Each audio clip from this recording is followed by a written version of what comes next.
Welcome to your Research Business Daily Report. Reaction was so positive to our interview with Paul McDonald of Google Consumer Surveys yesterday that we've decided to provide you with another excerpt. Here it is.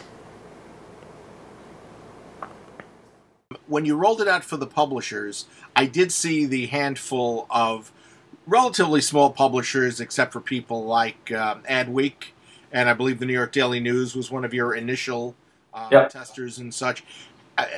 Has it really rolled out to much larger numbers and to many people that we would recognize nationally?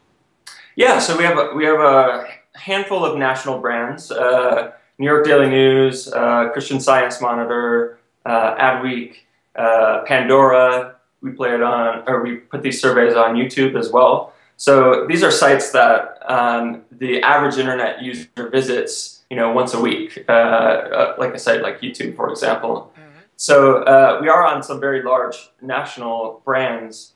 But really, kind of the interesting part here is that the smaller papers, the more regional papers or sites, the completion rates are better, the content is more interesting to that audience, and so they're willing to actually complete the surveys.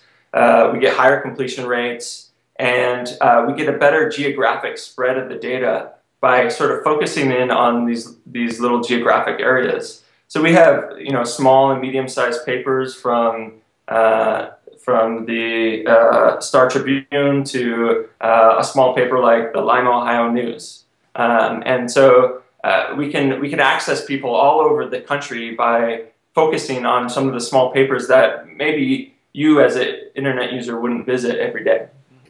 How many different research companies, have tried this so far? I'm sure you're keeping a pretty close track on that. Yeah, I mean, I don't have any numbers to share with you, but I guess what I can say is we've had the very, very large market research firms all the way down to the small and medium-sized businesses that we service every day with our other products like AdWords and Analytics and Google Apps.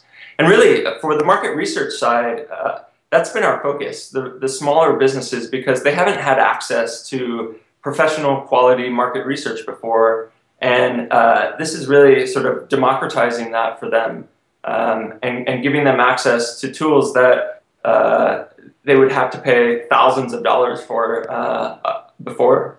Mm-hmm. Okay.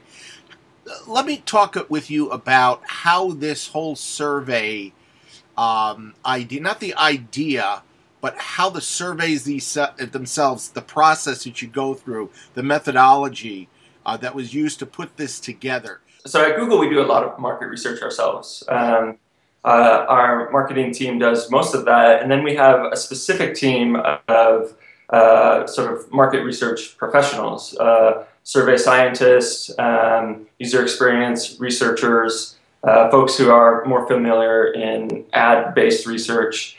And so we've relied very heavily on them in sort of reviewing our methodology, helping with a lot of the statistics and methodology around that. We also have several folks from Stanford who work with Google on a regular basis, helping out and reviewing both the stats and the research methodology. The complete 50-minute some-odd interview that we did with Paul last Friday will shortly be available on this YouTube channel, and we invite you to watch it in its entirety. Thanks for your interest. That's your Research Business Daily Report. Have yourself a great day, and we'll see you again tomorrow.